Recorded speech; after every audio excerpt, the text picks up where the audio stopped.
अमरावतीत बनावट साबण निर्मा कारखान्यावर छापा. 71,20,250 रुपयांचा मुद्देमाल जप्त.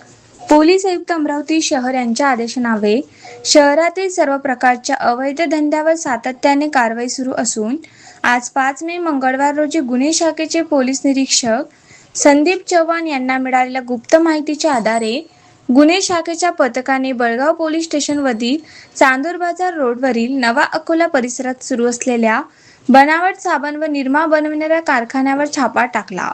या कारवाईत जप्त करण्यात आलेल्या मुद्देमाल सर्फ एक्सेल पावडर 244 पोते 5,86,800 रुपये, व्हील पावडर 338 पोते 4,21,950 रुपये, व्हील साबण 400 बॉक्स 3,40,000, फेना पावडर 15 पोते 30,000, सर्फ एक्सेल पावडर कच्चा माल 30 पोते 35,500 रुपये, व्हील पावडर कच्चा माल 90 पोते 1,12,500 रुपये, निरमा पावडर पॅकिंग मशीन 5 नग 15 लाख, साबण पॅकिंग मशीन 1 नग 4 लाख, इलेक्ट्रिक वजन काटा 4 नग 8,000, विविध साबण व निरमाचे लेबल पॅकेट 10 नग 50,000 रुपये, सतीनगर येथील गोडाऊनमधील कच्चा माल रुपये 36,37,500 रुपये असे एकूण मुद्देमाल 71,20,250 रुपयाचे जप्त करण्यात आलेले आहे.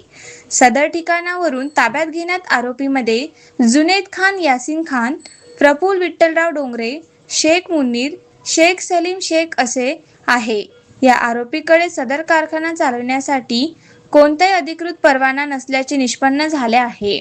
तसेच त्यांनी वरील मुद्देमाल कुठून आणला व कुठे विक्री करत होते याबाबत अधिक तपास सुरू आहे. सदरची कारवाई पोलीस आयुक्त रोहित ओला, पोलीस उपायुक्त परिमंडळ 1, गणेश शिंदे, पोलीस उपायुक्त परिमंडळ 2, श्याम धुडे, पोलीस उपायुक्त मुख्यालय तथा गुन्हे शाखेचे उपायुक्त रमेश भामट, सह पोलीस आयुक्त गुन्हे शिवाजी बचाटे यांच्या मार्गदर्शनात पोलीस निरीक्षक संदीप चव्हाण यांच्या नेतृत्वाखाली सपोनी मनीष बाकोळे, पोलीस अंमलदार सचिन देशमुख, मंगेश लोखंडे, गजानन बेले, मनोज ठोसर, प्रशांत मोहोळ, विशाल वाघमारे यांनी केली.